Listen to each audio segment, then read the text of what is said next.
Hello বন্ধুরা, আজ আমি তোমাদের বানিয়ে দেখাবো চিলি মাশরুম। চিলি মাশরুম বানানোর জন্য এখানে প্রথমেই নিয়ে নিয়েছি মাশরুমের পরিমাণ 200 গ্রাম। মাশরুমগুলোকে খুব ভালোভাবে ধুয়ে নিয়ে তারপর হাফ করে কেটে নিয়েছি। এরপর নিয়ে নিয়েছি পেঁয়াজ ও ক্যাপসিকাম। পেঁয়াজ ও ক্যাপসিকামকে কিন্তু আমি এখানে ডুমো ডুমো করে কেটে নিয়েছি।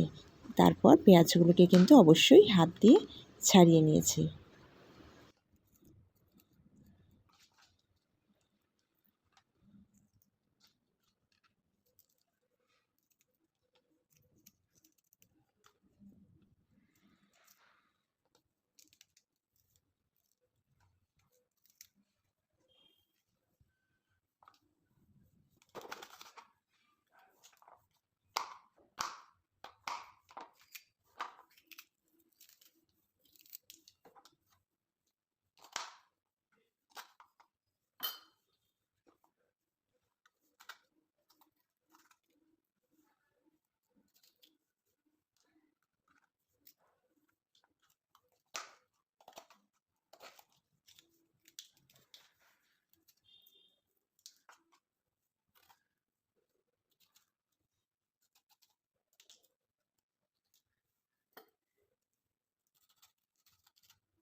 এইবার কাঁচা লঙ্কাগুলোকে ছোট ছোট টুকরো করে কেটে নিয়েছি।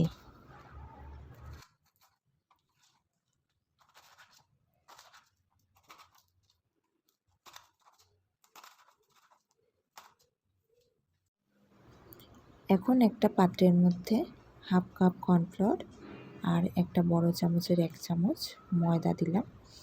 এবার এর মধ্যে দিয়ে দিলাম হাফ চামচ মতো আদা রসুন বাটা, তারপর পরিমাণ মতো গোলমরিচ গুঁড়ো, এবার স্বাদ অনুযায়ী নুন দিলাম। নুন দিয়ে সেগুলোকে খুব ভালোভাবে মিক্সড করে নিলাম।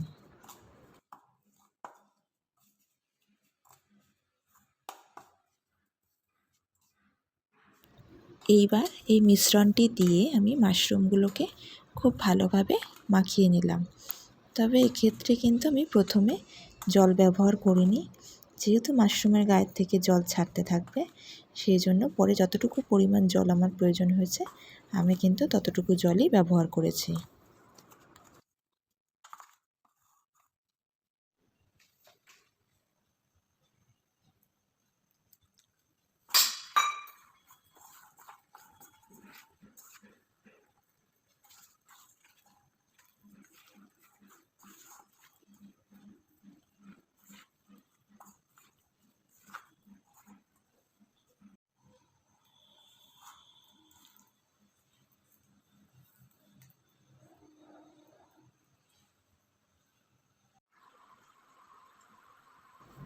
কড়াইতে তেল গরম হলে একে একে মাশরুমগুলোকে এর মধ্যে দিয়ে দিলাম। আমি সবকটা মাশরুম কিন্তু মিডিয়াম ফ্লেমেই ভাজা করেছি। যতক্ষণ না হালকা বাদামি রং ধরবে ততক্ষণ কিন্তু মাশরুমগুলোকে ভাজা করতে হবে।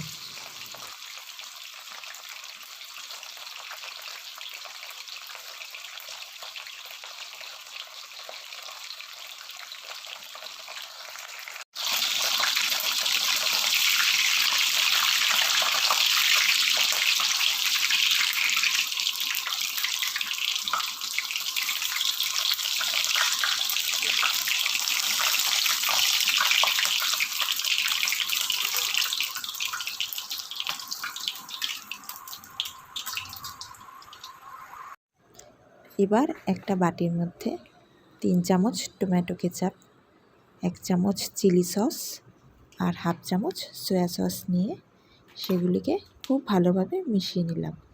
তোমরা চাইলে এর থেকে বেশি পরিমাণেও কিন্তু সস ব্যবহার করতে পারো।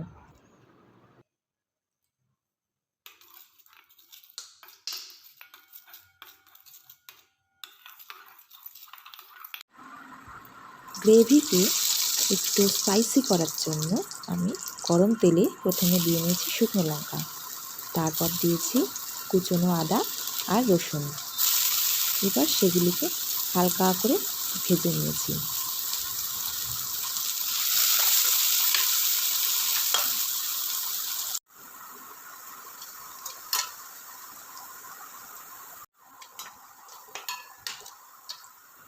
আদা আর রসুন কুচিগুলো ভাজা ভাজা হয়ে গেছে।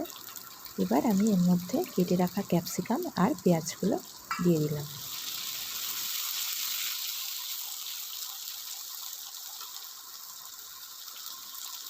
এইবার আমি এর মধ্যে দিয়ে দিলাম স্বাদ অনুযায়ী নুন। তারপর এর মধ্যে দিলাম কেটে রাখা লঙ্কার টুকরোগুলো। তারপর দিয়ে দিলাম হাফ চামচ মতো গোলমরিচ গুঁড়ো। তবে গোলমরিচ গুঁড়ো কিন্তু তোমরা চাইলে আর একটু বেশিও দিতে পারো।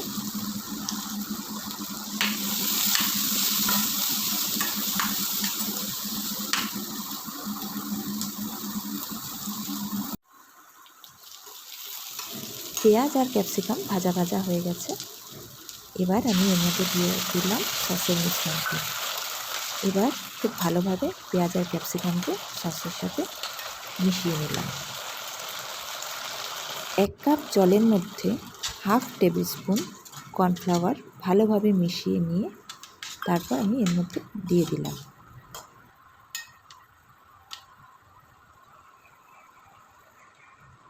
গ্রেভিটা খুব সুন্দরভাবে কিন্তু ফুটে উঠেছে।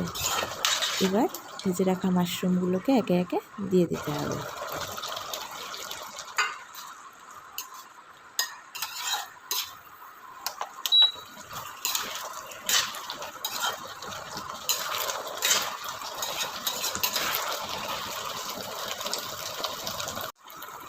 মাঝারি আঁচে 2-3 মিনিটের জন্য মাশরুমগুলোকে সাঁতলে নিলাম। ওপর থেকে কুচনো ধনেপাতা ছড়িয়ে দিলাম।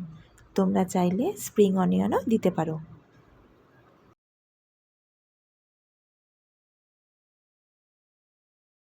এখন স্টার্টারের জন্য গরম গরম চিলি মাশরুম একদম রেডি।